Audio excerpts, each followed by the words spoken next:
Nation? What's going on? You're watching the Raiders Report. It's Mitchell Renz here from Chat Sports, and I am getting a Raiders tattoo live. If you're not watching this live, then hop on over here because we're going to be having one hell of a day today. Tons of special guests. Coming up, though, right now on this show, I'm going to be looking at some of the biggest winners and losers entering the regular season here for the Silver and Black. OTAs, mini camp, preseason, training camp. It is all wrapped up after practice squad. 53-man roster cuts are done.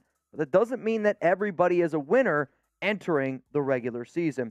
So let's go to the very first winner here on today's show. It's Jimmy Garoppolo. And the reason why Garoppolo is a winner to me is he's expected to start week one. I thought he did a pretty good job in his preseason game, was 4 for 4 for 39 yards, led a touchdown drive, and that's ultimately the most important thing. Garoppolo might not be the quarterback that puts up ridiculous numbers this season, but all I care about is, can we be better in the red zone? Can you find somebody that's able to execute McDaniel's offense better? And I'm hoping that Jimmy G is 100% healthy, because when the Raiders gave Garoppolo his deal, there was a lot of people out there that they were worried. And hell, I was worried. And every Raider fan should have been worried because we didn't know if he was going to be healthy or not. The fact that he's healthy, the fact that he's going to be out there starting at quarterback for Las Vegas, that means that he's a winner here in my book. Let's go to the next name here. It's another quarterback, and this is more has to do with the play during the preseason.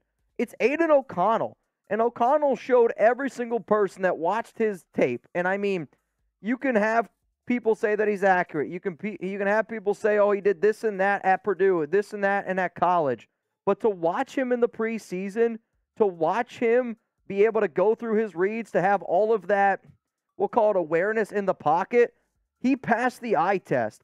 Aidan O'Connell has shown me that if, God forbid, Garoppolo goes down and the Raiders are trying to win football games, that Raider Nation's going to have the confidence in him to be able to execute this offense and to be able to do a lot of the things that we're hoping that Jimmy Garoppolo is going to be able to do for this team. So we got a few more names coming up here on this show, but I got to know, it's going to be the pinned comment on today's video, who's the biggest winner entering the 2023 regular season here for the Las Vegas Raiders? Is it Jimmy Garoppolo? Is it Aidan O'Connell? Is it another name out there? Please don't be shy and let me know. We still got 3 more winners here, but guess what?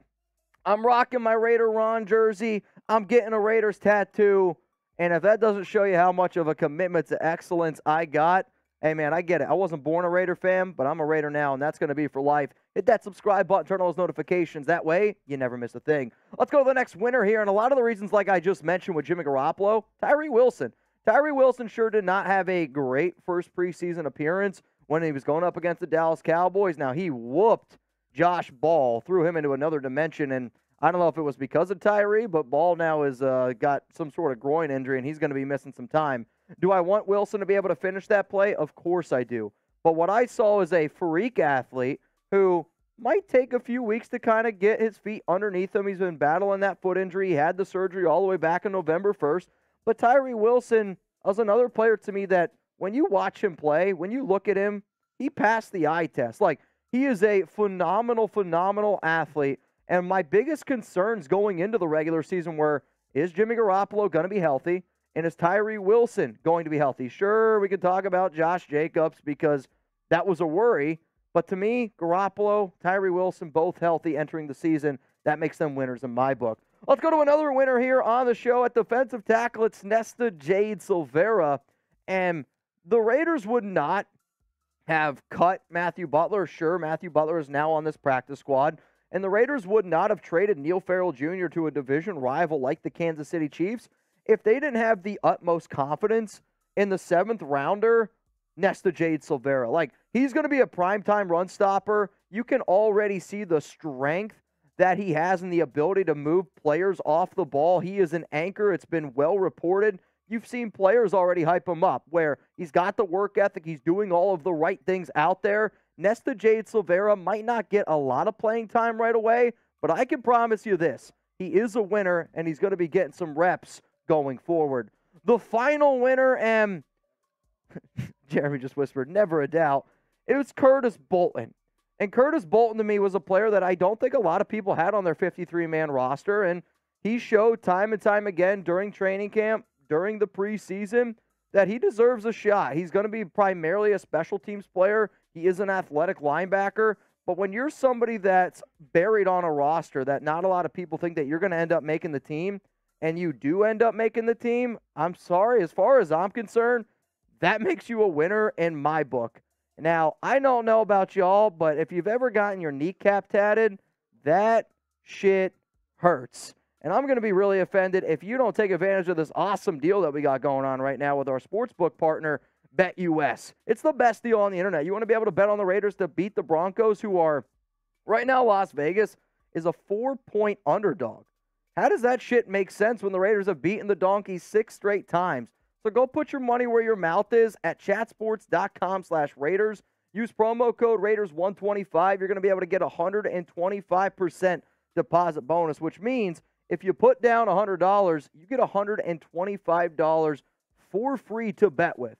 It's the best deal on the internet, and let's go bet on the Raiders to take down the Donkeys, which now means, unfortunately, if you have winners, you do have some losers, and the first loser that I'm going to bring up here entering the regular season, it's Michael Mayer for me, and it's more because I had very high expectations for the tight end out of Notre Dame, and when I watched a lot of his college tape, I saw a tight end that could block, a tight end that I had higher expectations for, and his ability to catch the football, it's there. He's going to be a good red zone option. He's going to translate well as years come because hopefully he can learn how to block better. But I'll tell you this right now, if he doesn't learn how to block better in the NFL, he's going to struggle to get playing time with Josh McDaniels. He's going to struggle getting on the field when this team is going to use a lot of two tight end sets. On top of that, I know people talk about Trey Tucker because he's part of the Darren Waller trade, but I'm a Raider fan that wants production out of that tight end room. Austin Hooper right now is going to get more reps in week 1. I'm a believer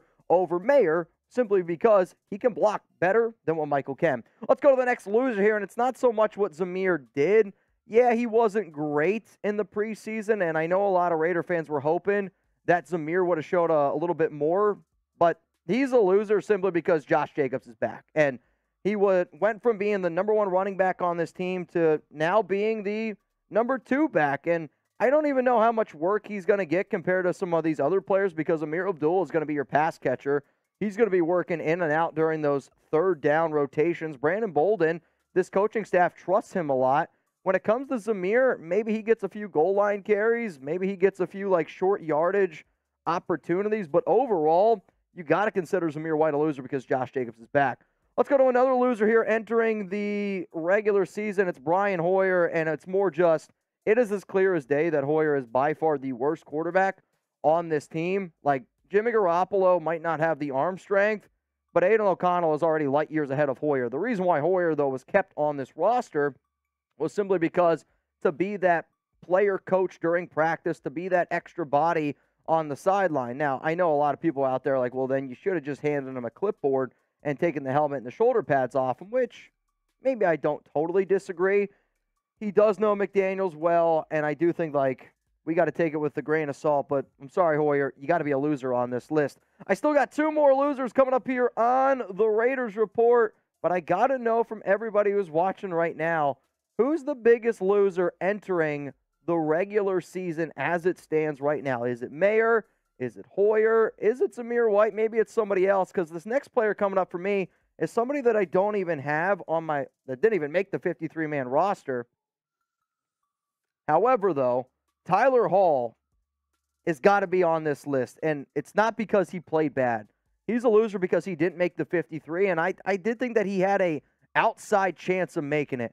I don't know how I feel about Brandon Faison. He's been battling some injuries, and I think one of the reasons why Hall didn't make this team is because they already have some smaller corners like Inamik Robertson.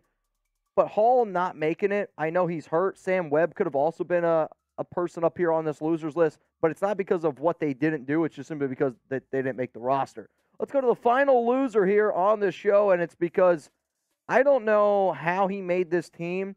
And yesterday when I was interviewing Kenny King, when I was interviewing Wasted Talent, I was interviewing a lot of these different Raiders content creators, I felt like the name that continuously popped up saying, how the heck did this guy make it, was Justin Herron. Herron has been battling an injury the entire offseason. The joke was made, he might have some dirt on McDaniels or Ziegler because that's the only way that I can wrap my mind around him making this team.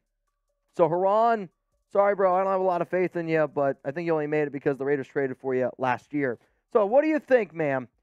Even when I'm getting a tattoo, I'm still bringing you daily Raiders content.